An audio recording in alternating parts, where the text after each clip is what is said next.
Thank you, Father, for this wonderful morning. Good morning.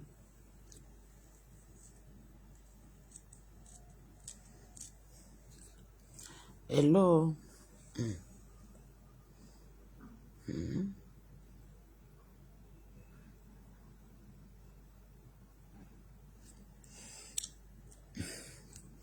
Please, I have, Father, in Jesus' name, my Daddy and my Lord, I cannot do without you, Lord. Thank you for this wonderful day. Thank you for my wonderful daughter. Thank you for all the people. Thank you for everybody. Lord, I appreciate you. Lord, I give you praise and adoration. Oh Lord, be thou exalted, be glorified forever. I call myself blood of Jesus, my daughter blood of Jesus. Father, Lord, speak through my mouth, direct my tongue this morning. Thank you, Father, because you answer prayer. We worship you, Lord, because you are God. In Jesus' name we pray. Amen. Yeah, good morning. Please share. I want to give you, because I came out few hours ago. I noticed that because my voice used to be hard at times. My voice used to be hard at times, so I don't want to start talking. I don't want to disturb others, and I don't want to disturb my daughter as well because we didn't sleep early. So, but you know me, in the night, I always, no matter the weather and situation of things, I always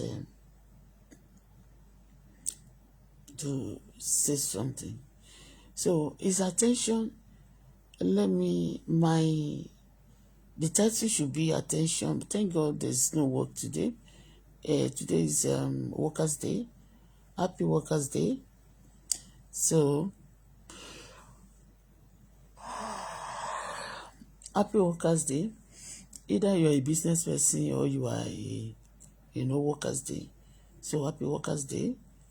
That's what they said yesterday when I was in the station. I noticed something that some people are trying to molest me. They are molesting me.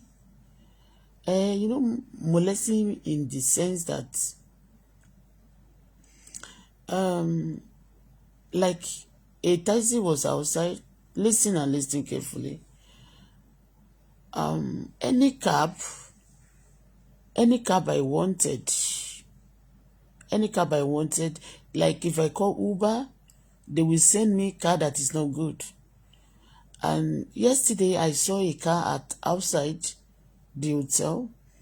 So when I was waiting for an Uber, so the person now said to me that I cannot hire him directly. I have to call Uber. No, don't Uber. In drive. They call this one in drive.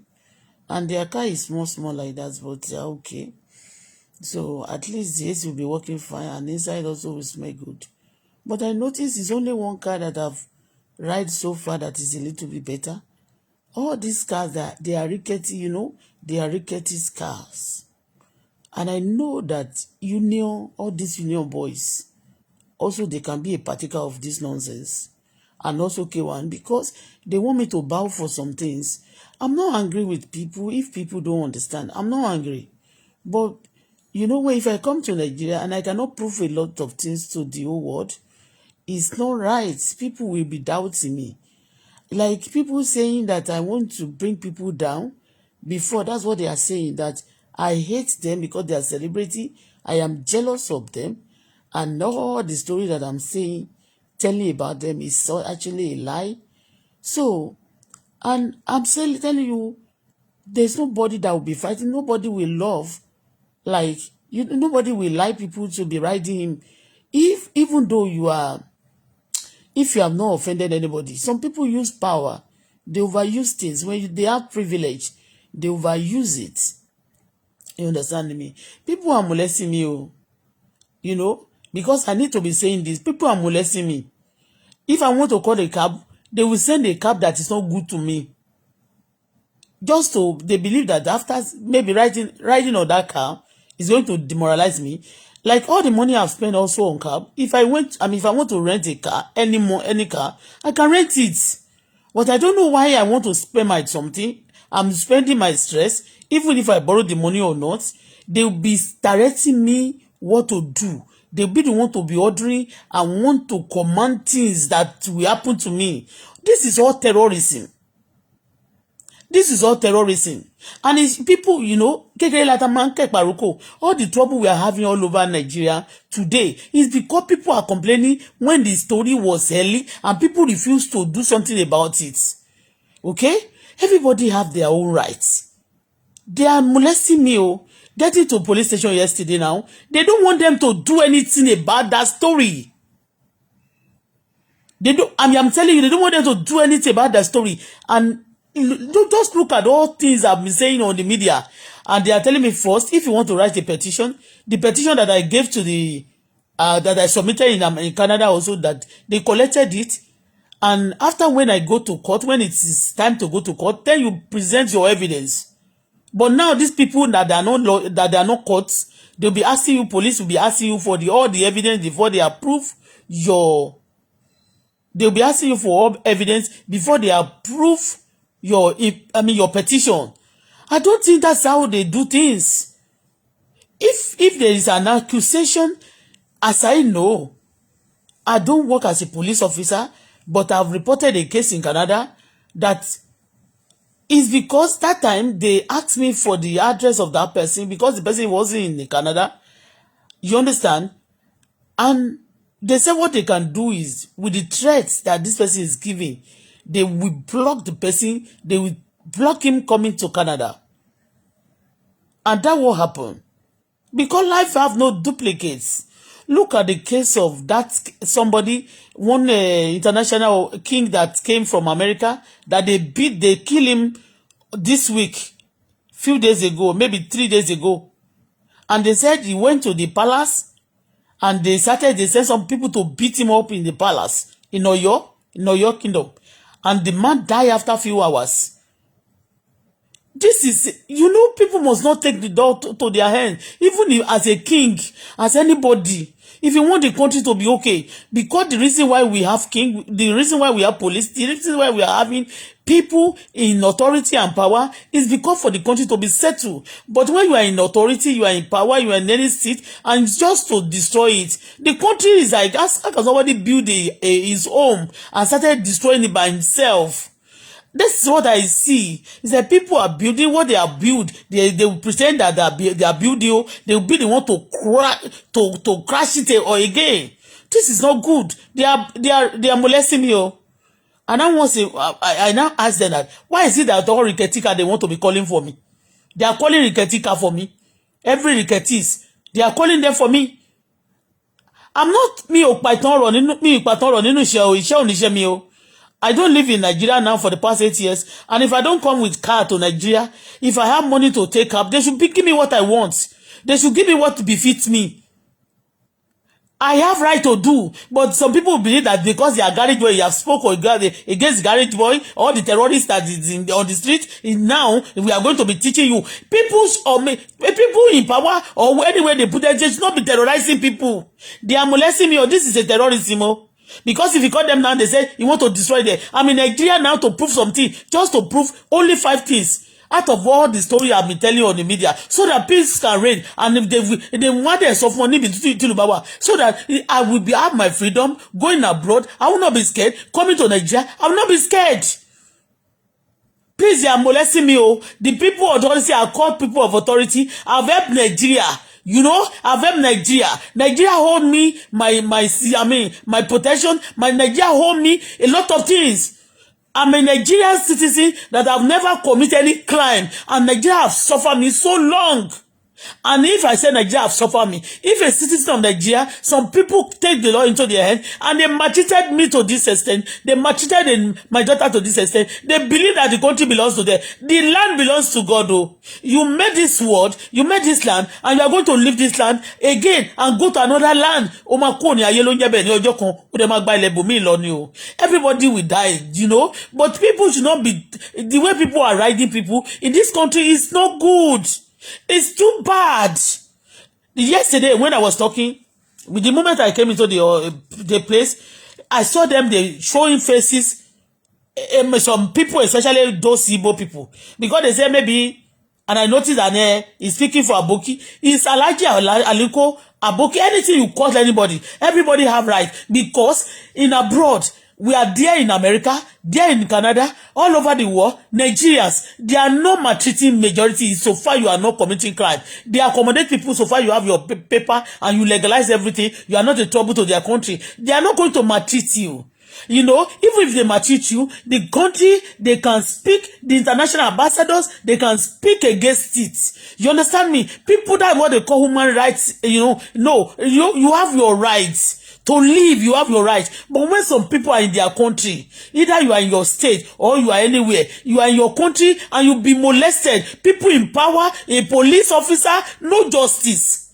No justice. So I've seen that because, yes, they are telling me now I should go and bring all the evidence. And they thought I don't have evidence. I have all, when I tell you I have all this thing, I have it. So they are trying to support all those terrorist boys. And they will tell me, Shebi, let me tell you, the way I believe that police should work, I stay in the police barrack for how many years? I know police etiquette, little. They asked me to join police, then I say I don't join, because I hate sleeping around, that they used to sleep around, they collect this thing, the way they do things, so I dislike. I'm sorry to say, everybody have mind to say, to express their own feelings. You understand me? And I love police. I have a lot of friends that are police, female friends that are police. I have a lot of people that are police. I have a lot of people toaster that are police. You understand me? I have a lot of police that I disagree with, and I have some that I agree with. Do you understand? So I don't hate people, but the way people are doing things in this Nigeria, it's not good. They are supporting criminals. How can this country be better when you will see that all what we are saying, that it's a true story? You want, iṣẹ́ tó yẹ kó karamọ́kọ́ tètè lọ ṣe, and they will be telling you have to bring evidence. Like ọ̀rọ̀ tí mò ń sọ sí, what this story that happened is about 14 years. Of course I have evidence. And when I was in my house before I left Nigeria, all my documents was in my house. I know how they did my things when I asked my siblings and my mom then to go and be packing things, whatever they need there. I dashed everything there. I said they should go and be packing my clothes, everything in the house. And then I realized one day like that, somebody was taking the picture of even my stamp or my receipt of my company. Yes, part of the receipt of my company. I left it at home when I was going. I go with my stamp, and I go with my check then, and some things. As the remaining one, I noticed that some people, part of the people who goes into my house, they taking the picture to molest me that time, that we are destroying your business, we are destroying even everything about you. They take the picture, they are sending it to me. And I know all this bastard. This Koko Zaria is nobody. All this killer, if killing that, all this nonsense that the way people take law into their hands, and all my message and what I said the other day, that people should not take law into their hands. When I'm talking like this on that police station, they will be one man ring leti mini abokis. They will systematically one bẹ̀rẹ̀ sí lọ pé àwọn aboki wa one bẹ̀rẹ̀ sí lọ sọ̀rọ̀. Do you understand me? One bẹ̀rẹ̀ sí máa sọ̀rọ̀. Registration one ti máa ṣẹ́jú sí wọn. Bí mo ṣe ń bá lawyer kan tí mo ní mo fẹ́ bá ta fẹ́ sọ̀rọ̀ lánàá, tí mo fẹ́ bá sọ̀rọ̀ báyìí. Some people are just coming. One particular Igbo, he's a police officer, so he came to me. Yes, I have my children too in Canada. 2 of them, they are lawyer. I'm fucking what? Do you understand me? I'm not doing competition with anybody. I have children too that go to school in Canada. I'm fucking what? You see, we cannot. If as a police officer, you cannot. I'm not doing competition with anybody. I'm not doing competition with anybody, and that's why any day time they call the police for me, they call this cab for me. I go with it because you may be thinking that you are doing evil to me, you may be actually doing good to me. Because I want to meet and because of me, only to about what's Nigeria by man be cab kakri by ni. Only moto kekere by long best Nigeria. Only moto because moto tell in Nigeria. Only moto kekere by uno. Only man be kakri. Money why? Only because Nigeria come back for wala ti loyibo. Only ni one day on say only she nko. Only so o man lo moto wọ̀nyẹn láti fi disguise ni. Ipe in fact o bá fẹ́ lọ party by o man ni ki ka si wa gbe ohun. So all these things Nígbà tí o bá sí pé wà nílò ìbò wọ́n ní o fẹ́ gbé àwọn èèyàn wálẹ̀ ni ó máa tún wà ní Nàìjíríà wà ló fẹ́ prove nǹkan fún wọn wọ́n máa sọ fún ibẹ̀ yẹn má lọ bẹ̀. Mo sọ fún wọn mo ní òkè ibì kan èmi sọ̀rọ̀ àjálẹ̀ mo ní mo fẹ́ lọ sí ibibẹ̀ yẹn wọ́n ní kí ló máa sọ pé wọ́n ṣe ń bẹ̀ ṣé máa sọ pé wọ́n pa èèyàn lójú mo ní ṣé èèyàn ni mo ní anything either fraud you know what Nàìjíríà yìí wọn kàn ti fraud kan jíyàn lówó as anything as pé kàn pa èèyàn gan it's nothing to some people you know even when I was talking some people they said they have the experience too and they are living them you understand me this thing is not good. It's not good.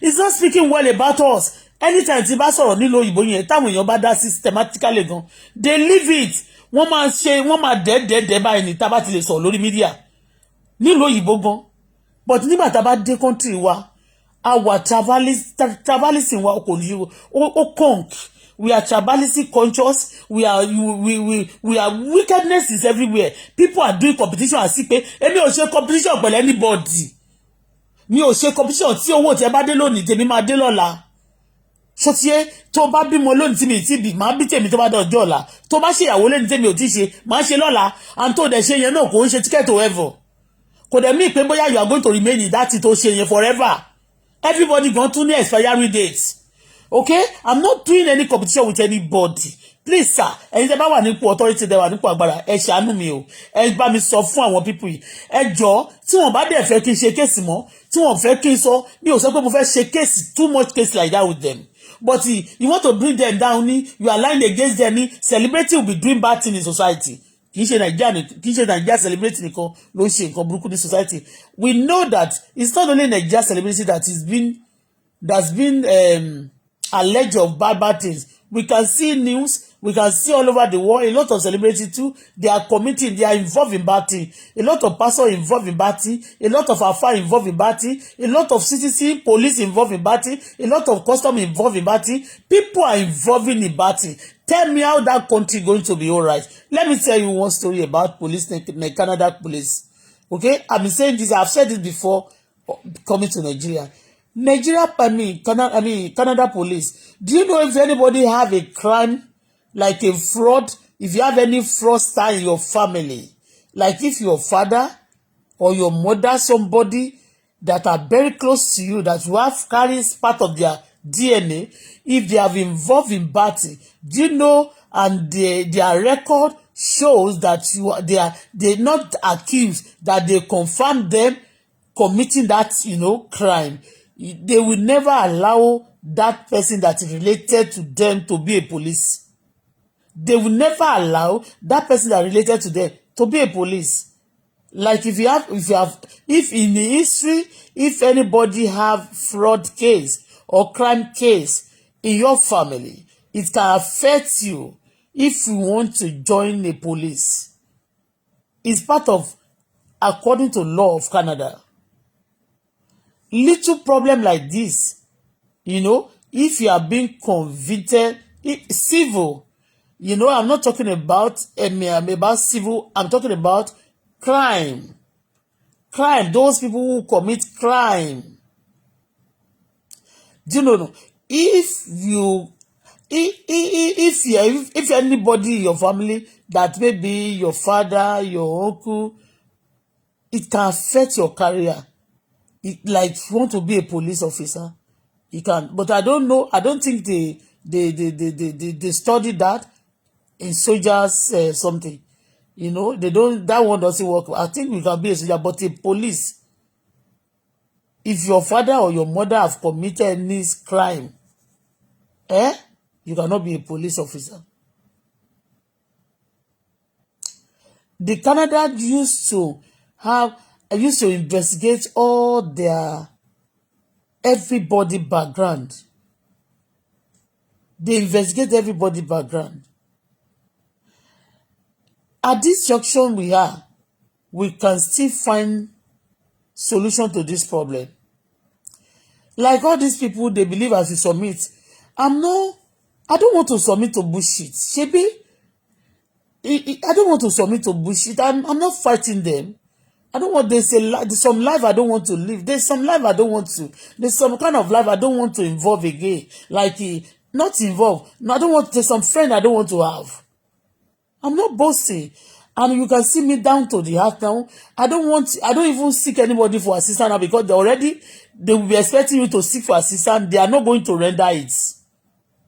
You know, people will be expecting you in Nigeria to be asking for assistance. I'm not boasting. I see a lot of wonderful things. A lot of people are rich.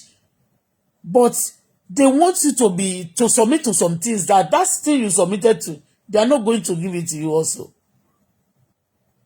This is my right. I went to abroad because of this case. I stay in that, yes. And I write, it's part of the story. I use part of it also for my claim. And my claim, I wasn't granted a claim on that.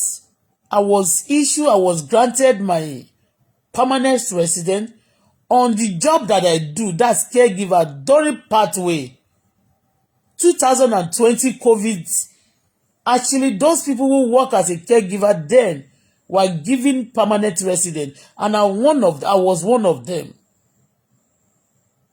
I was one of them. That's how I got my paper. I didn't get my paper again on that asylum that I submitted. And I'm busy talking. If these people are not also talking, threatening me, you can see a lot of threats.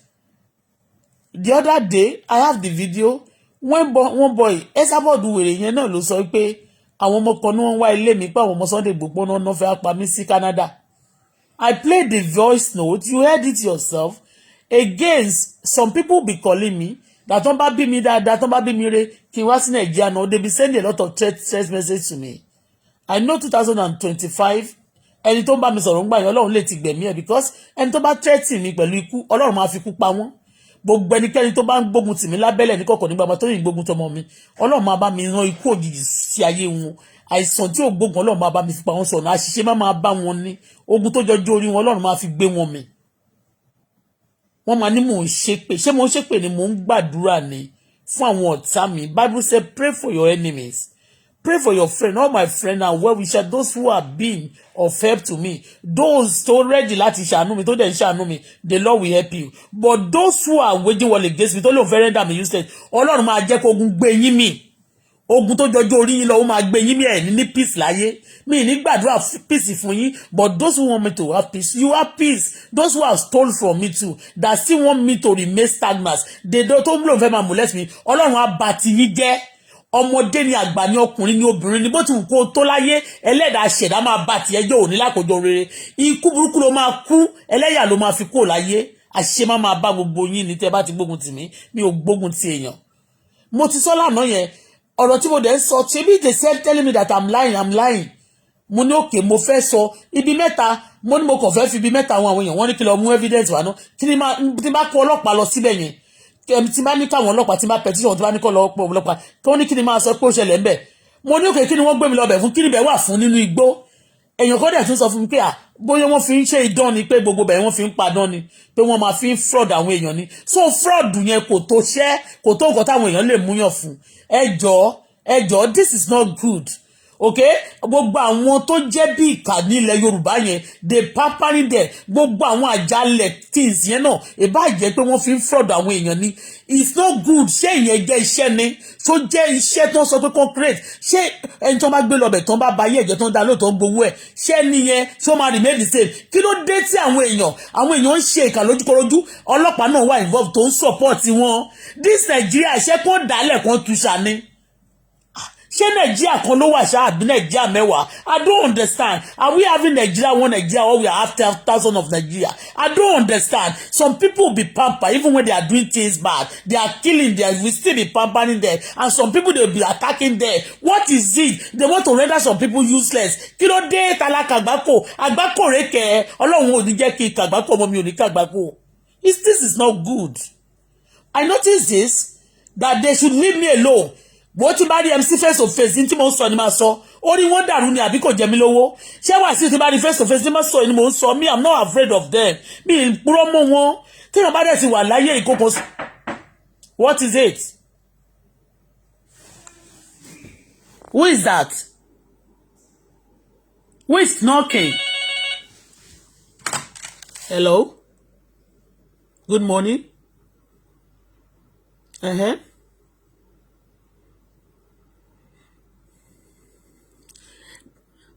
But, I wake up too because I have a lot of movement coming around. They should stop this nonsense. This is my room and what is it? Are we in abroad? Teacher, I heard a lot of noise going around. 2:00, the same thing that happened when I be complaining, it happened. This person should stop nonsense and stop knocking my door. And if you don't, you can give me my phone and let me get out of this place and stop knocking my door. You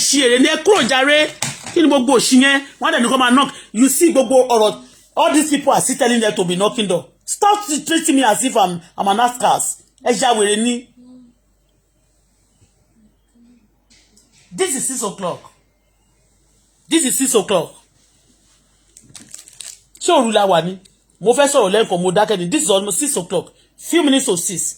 I waited till after 5. Already wọ́n ti ń pè mí ní Nigeria. Allahu Akbar ti ń lọ káàkiri. Churches also are making noise. And people have been knocking door. Àwọn aṣẹ́wó wọlé wọ́n jáde. Wọ́n knock me by. And those ones, they will not see them. If you ever give me my money and let me get out of this place, yo. Inú yàrá te ku wà. I'm only gbogbo yàrá tó kàn gbowó ṣì lọ́wọ́ yẹn. If you knock my door again, I will report you. They shooting on this street and you are telling me it's a banger. It's a what? Kiriko. Stop your bullshit.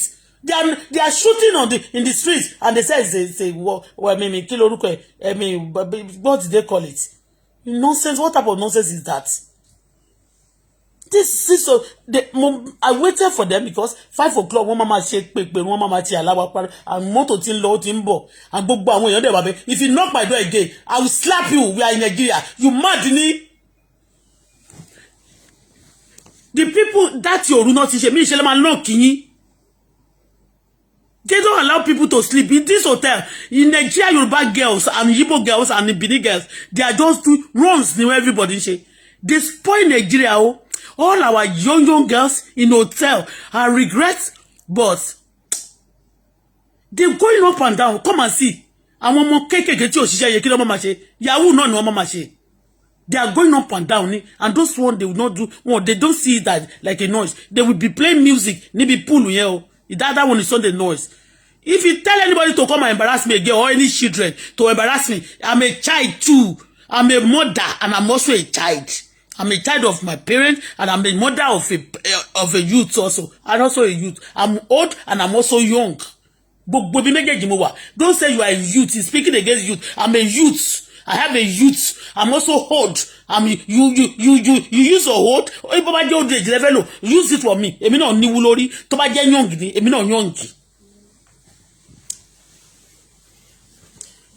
What a nonsense.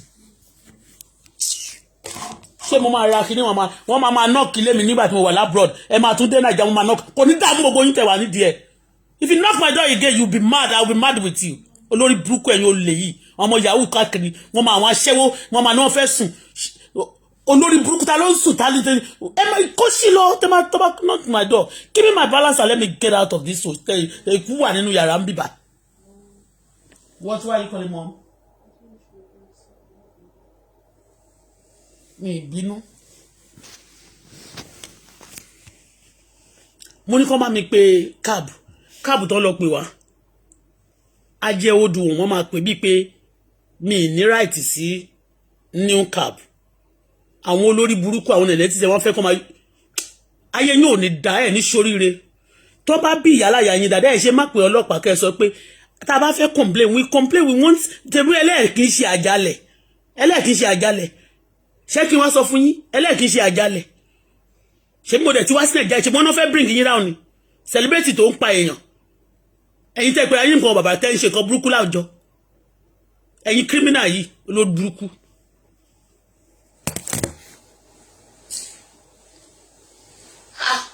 Báwo ni criminal ṣe pọ̀ káàkiri and they will be pumping ó lè jẹ́ aṣẹ́wó tó ń gbé wá sùn ló ń kọlẹ̀kùn bí o.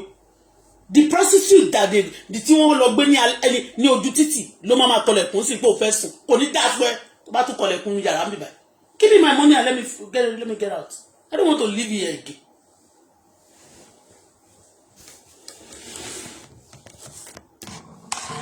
Gbogbo àwọn tẹ́ ń gbèjà yẹn wọ́n ṣe wá face to face kò ní dá fún gbogbo wọn. Gbogbo àwọn tẹ́ ń gbèjà tó ń bẹ̀yìn yẹn òfò ní gbogbo wọn máa ṣe ẹni ṣoríire olórí burúkú.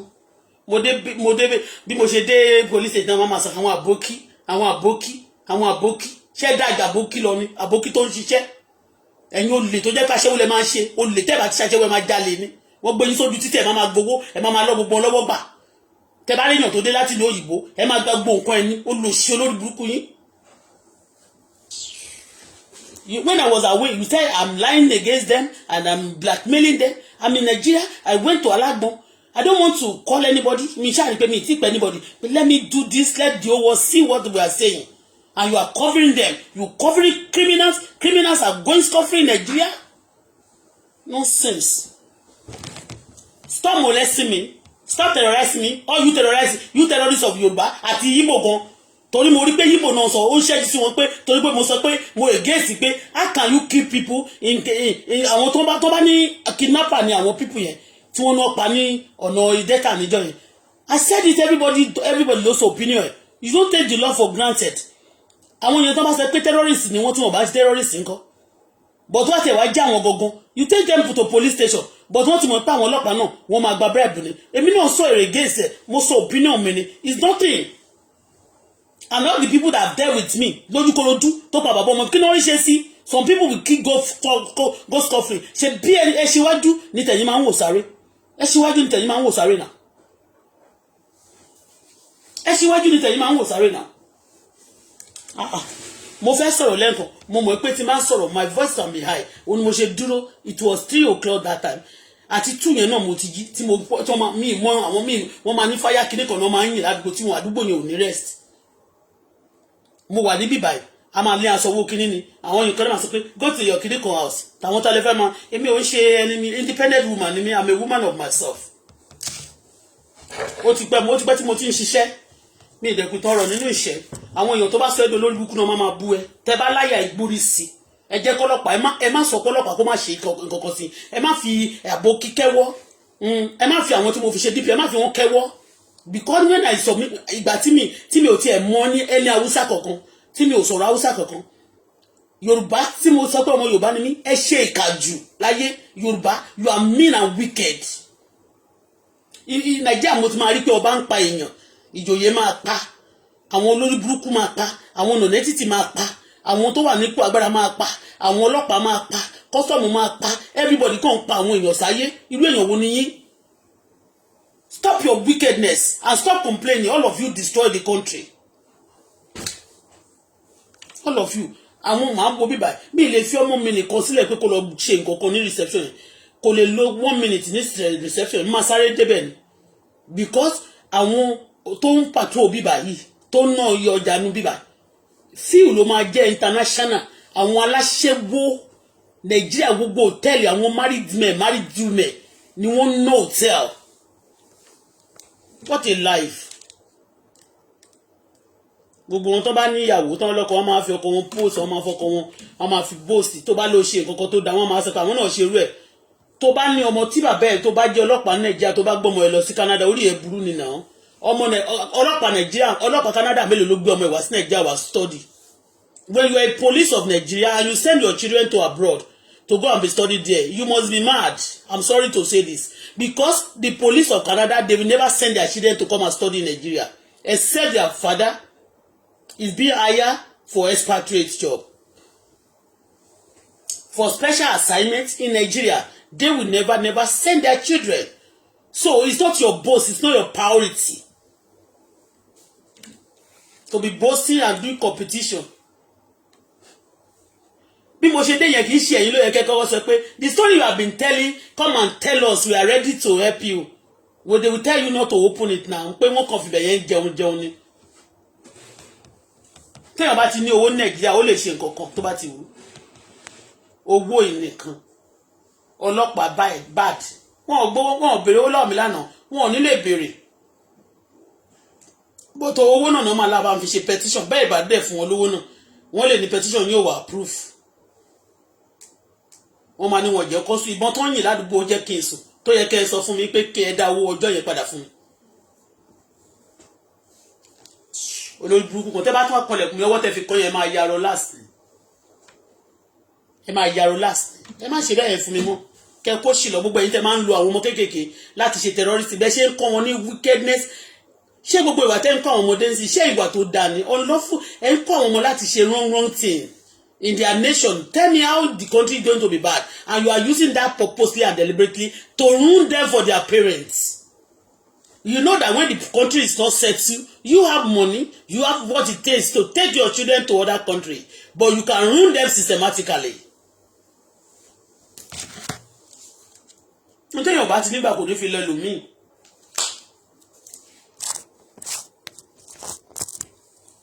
Bí mo ṣe ti ń lọ lánàá wọn ní injustice pọ̀ lọ́dọ̀ ọlọ́pàá. Mo ní mo mọ̀, bọ̀dé tí mo ń sọ yìí wọ́n mọ̀ wọ́n fi ń ṣẹ̀sí ara wọn náà ni. Ṣé mi ní evidence mi ni? I have all my evidence.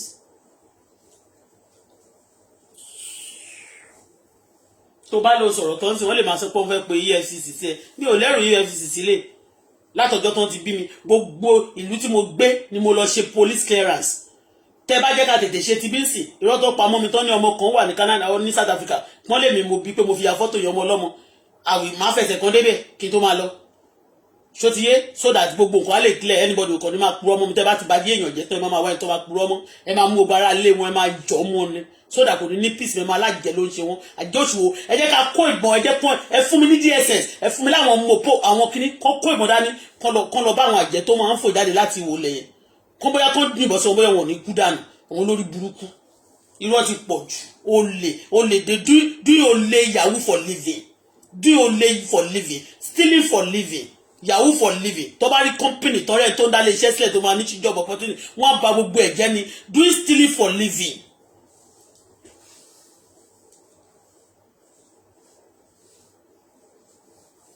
I came to Nigeria and I said I want to prove some things. You should be happy even without me even asking you. You immediately they should order even some police that they should follow me. They should follow up the case and let us show some few. They àwọn gbogbo nígbà tó jẹ́ pé àwọn tẹ́ ẹ̀ fọkàn sí gan ló wà nídìí ẹ̀ ni.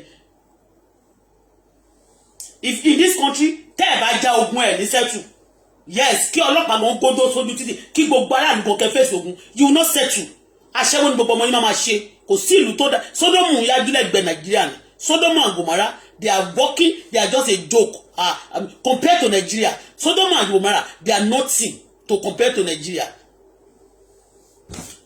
Ìlú tó ní pásọ̀ tó ní àfa oríṣiríṣi tó ní oríṣiríṣi resources tí wèrè dẹ́ pọ̀ bẹ́yẹn wickedness rampant. Police don't want to do anything. How can you sit in the office and police will be calling you? The country too, they are telling us that when we are gbàtí wà lábọ̀ tí bá ń gbàdúrà ilé yẹn ó jẹ́ ilé pákó but ilé pákó kọ́ náà ilé pákó kọ́ náà lórí burúkú yín ni ó wà rẹ̀ pé bóyá ṣe sọ̀rọ̀ màmá mo gbàdúrà nílùú òyìnbó wọ́n máa ní mò ń gbàdúrà wọ́n kàn rán dúmọ́ mi kí wọ́n fẹ́ ṣe fún mi ìgbà tó ń sọ pé ní bá ti ń lọ sí Nàìjíríà kí n má lọ gba Amẹ́ríkà mo ní for what Amẹ́ríkà gbọ̀ngàn United ni mo ní mo fẹ́ root mo fẹ́ lọ sí ìlú ibi tí White House wà gbọ̀ngàn ni mo root ẹ̀ sí pé bẹ́ẹ̀ mo ti fẹ́ ní stopover òtítọ́ ni máa lọ gba transit visa ó dẹ̀ máa pẹ́ kó tó jáde that's why now me no I no dey fear I no kill people now.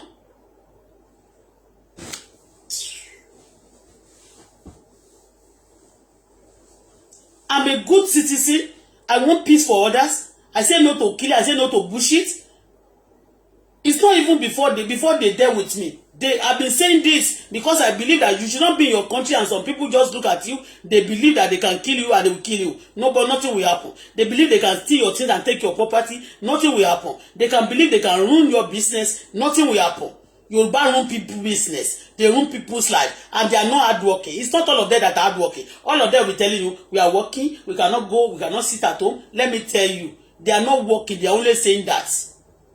When somebody, ẹ fún mi ní ṣẹ́ǹsì, ẹ fún mi lówó kí n máa ṣe business mi, kí n máa lọ kí n máa bọ̀ kábà ní mi ṣiṣẹ́. But they will render you useless. They will tell you, she's lazy, she's lazy, she's lazy. Blackmailing, you are specializing in blackmailing. You are a blackmailer. Bí mo ṣe ti débẹ̀ ni o ẹni tó bá ti fẹ́ lísì sí báyìí làwọn ọlọ́pàá wọ́n máa ṣẹ́jú ni wọ́n máa ṣẹ́jú ni wọ́n máa ṣẹ́jú ni wọ́n máa ṣẹ́jú ni. They don't want them to listen. As if the police station, the work they are doing is for their personal life, is their family.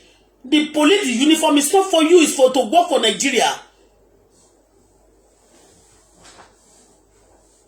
They don't want any secret to be open. They want to protect the criminal that belongs to their tribe. They want to protect the criminal that is from their family. They want to protect the criminal that gave them money. They want to protect the criminal that is close to power. They want to protect the criminal that is everywhere.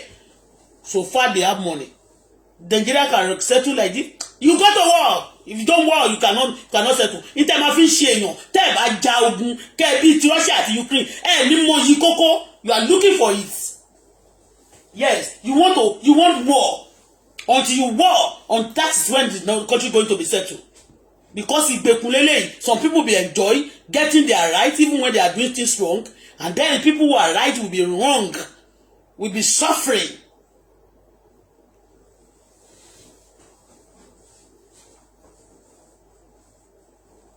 Máa fẹ́ pe taxi lórí owó mi. Gbogbo mọ́tò tó máa pè wá yẹn, tó bá pe Uber fúnra rẹ̀, ibi tó ń lọ yóò lè jẹ́ 3,000. Ìwọ jẹ́ kó lọ gbé taxi wá fihàn, wọ́n lè lo máa san 40,000. Wèrè kan gbé mi ní ọ̀rọ̀ ló fẹ́ gbé mi, mo pe Uber mo gbọ́gbọ́ ẹ̀ lórí wa. Mi ṣe novice now.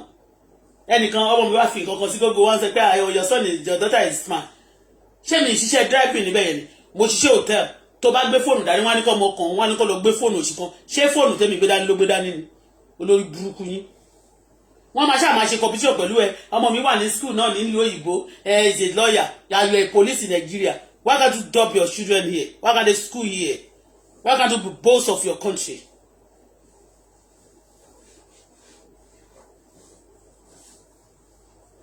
After spoiling the country, and then all of them be sending their children abroad.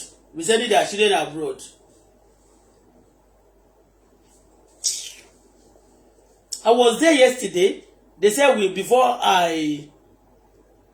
we submit the petition, I have to have a lawyer. And they called the lawyer, and later the lawyer started with great things, but later I noticed that a lot of them was coming into the place, come and look at me, assess me. Kí lẹ fẹ́ ṣe fún mi, kò ní dá fún yín, ẹ̀yin armed robber yín, ẹ̀yin criminals, ẹ̀yin terrorists, mo ń pè yín terrorists, mo ń pè yín. And as I'm saying it is being recorded. The world is looking at you. You pretend as if you don't have terrorists in Yoruba land. Majority of you, 70% of Yoruba are terrorists. You that use people for ritual, you are a terrorist. You that steal people's things, you are a terrorist. And ọba tó bá lù yọ̀ jáde láàfin, terror terrorize. And tó ń fi àwọn èèyàn ṣe ètùtù, fàwọn ọmọ lọ́wọ́ ṣe ètùtù, is a terrorist. Stop doing your bullshit. Tẹ́ bá sọ pé àbókí kan, kí bá ti débì kan, wọ́n máa sọ pé àbókí lọ pé àbókí, wọ́n máa pé àbókí, wọ́n máa bèrè, wọ́n máa compare mi. Ṣé mo fẹ́ prefer àbókí jù? We are woman being. Táwọn àbúkẹ́ tó wọ́n bá wà okay lójú yẹn náà, ẹ sọ wọ́n di kò wà okay náà ni. Kò sẹ́ni tó rówó tí ò ní fine. Kò dẹ̀ sẹ́ni tó rí ìfọ̀kànbalẹ̀ tán tí ò ní ṣe. Kò sẹ́ni tó máa rí ìfọ̀kànbalẹ̀ tó máa sọ pé inú gbọ́dọ̀ máa gbé àbí nǹkan burúkú ló máa ṣe. Do things right so that you can get good answer. Do things right so that you can get good answer. Amalo, we are in abroad. Millions of Nigeria in abroad all over the world. Wọ́n ò lè padà wá sí country kó gbà wọ́n. Mi tí rí ìlú tó wà congested to like Nigeria. Mo dé Èkó gbogbo bus stop wọ́n máa kún ni fún ọkùnrin àti obìnrin. Hotel máa kún ni fún gbogbo ọkùnrin àtàṣe wa máa wọlé á máa jáde. And we are living abroad. Nobody wọ́n ṣe mo ṣe ń ṣe bẹ́ẹ̀ ṣe ń ṣe Nigeria fún ara wọn bíbá. Wọ́n ṣe majority wa bẹ́ẹ̀ yẹn bẹ́ẹ̀. Tó bá bímọ sí Canada ń bẹ́ẹ̀ yẹn, wọ́n bẹ̀rẹ̀ sí pamper ẹ bí pé your child is their child. A máa sọ pé àwọn ẹlòmíì wọ́n ní trouble wọn ò fẹ́ wá sílé because this is what they are facing. Because I'm not a criminal, they are not looking for me here. I don't commit crime here. That's why anywhere I go, I don't commit crime.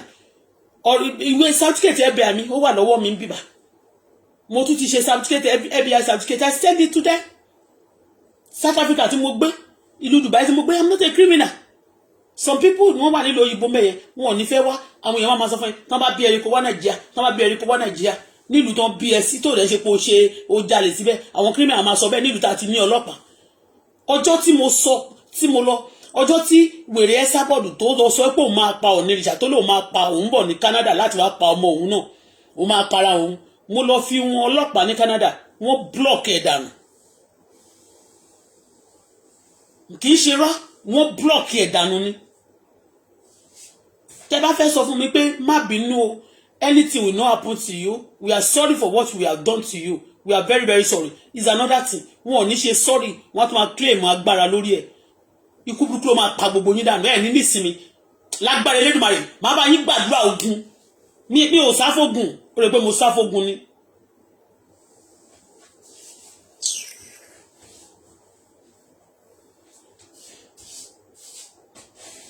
wọn ò dẹ̀ lè já o kí ogun dé kó jagamu kó ogun dé kó ogun dìde kẹ́lí bí tẹ́ ti ń ṣe pàtí kó kógun wọ̀nyí bẹ́ẹ̀. That's the only thing. Tomati, when they steal your things, they collected you. When Yoruba collected your things, finish. The next thing to do party, to celebrate after people's property. No job opportunity. But what don't waste lójoojúmọ́ fún àwọn unnecessary things. They can actually use it for activities for people to have things to do in the country. Or káwọn èèyàn máa èyí tó bá ń ṣe business máa jalè ni tó bá kẹ́rù ẹ̀ dé wọ́n á gbà wọ́n kó fún girlfriend wọn gbogbo nǹkan ẹ̀ wọ́n á gbà gbogbo èrè tó yẹ kó ní wọ́n máa gbà wọ́n kó fún àwọn àlè wọn. Wọ́n máa gbà wọ́n máa fún àwọn kan ní comfort wọ́n máa discomfort àwọn ẹlòmíì ikú burúkú lẹ máa kú dànù òfò lẹ máa ṣe ẹ ń ṣe àjálẹ̀ ẹ fún mi ẹ sọ fún wọn ẹ má nìkan fún mi stress ẹ má sọ fún wọn pé kàn fún mi ní ọlọ́pàá ẹ má sọ fún pé kí n ṣẹ̀ṣẹ̀ máa lọ wú àwọn evidences kan wá mo ní àwọn ìwé mi I have all my documents irú ọmọ ọlọ́pàá tó gbowó lọ́wọ́ mi tó lòun bá wà sí òṣìṣẹ́ ńgbà yìí ṣé mi gbé lọ síbẹ̀ ni wọ́n ní kílẹ̀ máa ló ń ṣe bẹ̀ wọ́n kàn ń ṣe dán bẹ̀ ni ibẹ̀ yẹn náà wọ́n ṣe dán ni ẹ má lọ bẹ̀ mọ́ kílẹ̀ ń sọ fún mi torí wọ́n mọ̀ pé tó ń bá lọ síbẹ̀ náà inú gbó torí ọlọ́pàá gan máa bá àwọn ẹlòmíì ṣiṣẹ́ nínú wọn bẹ́ẹ̀ ni wọ́n máa bá wọn ṣiṣẹ́ gbogbo àwọn criminal ló ní escort wọn ní orderly ni wọ́n ń lọ pẹ̀lú convoy criminal going with convoy.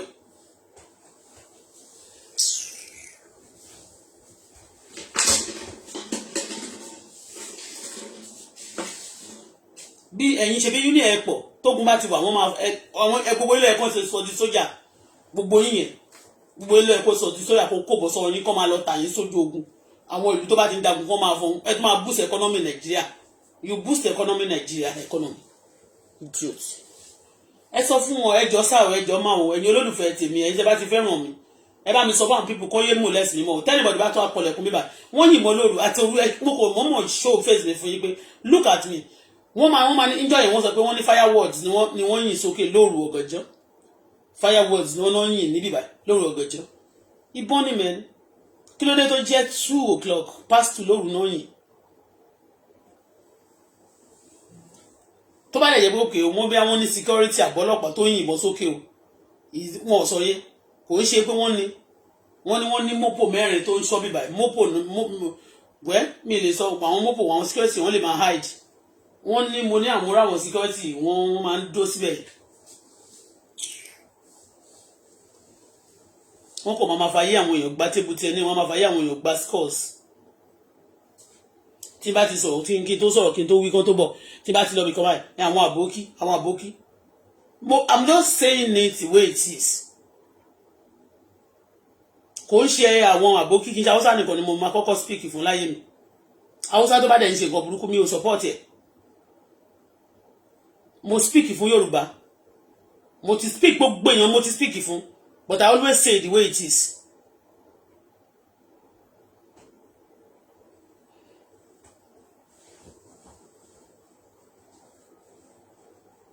ìgbà tí ma travel lọ sí tí ma travel kó Nàìjíríà gbogbo bí mo ṣe fẹ́ rí owó bí ẹni tí ṣe jẹ mí ló tó kò fún mi náà mo tún wá sọ fún mi ní òkè wọ́n ló máa ń ra tíkẹ̀tì fún yàn mi ó yá gbàgbé owó kò fún ó yá bẹ́tẹ̀ ra tíkẹ̀tì bó tẹ̀ jẹ́ tọmọ mi àbí kò dáhùn náà ó bẹ̀rẹ̀ sí pín gbogbo account number mi ó bẹ̀rẹ̀ sí pín jáde ni mo wá sọ wọn ní ẹnìkan tó ṣe díbí anybody ṣe dí mi ò ṣe rọ́ọ̀dì mi ò ṣe dẹ́tì dì accountant ni bàbá ọmọ mi iṣẹ́ tó dẹ̀ ń ṣe lájọjọ́ ṣe bó dẹ̀ tó ń taṣọ mo ń ta bàtà.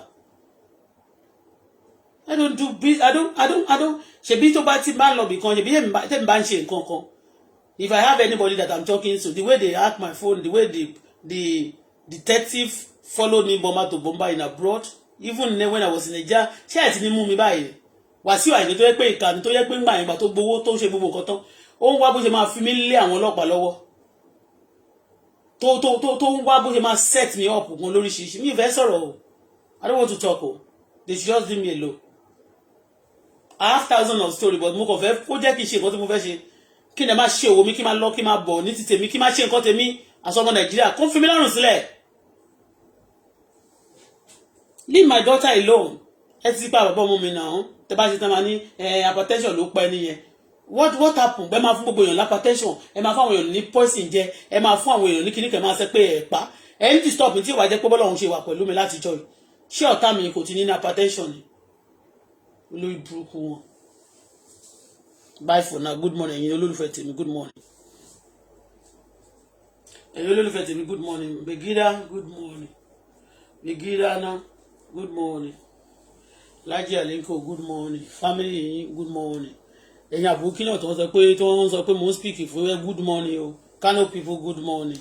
Nigeria, all of you good people in Nigeria and Yoruba land, good morning. All my brothers, sisters that are good, that are not evil, good morning to you all. Have a wonderful holiday. Bye for now. Love you guys.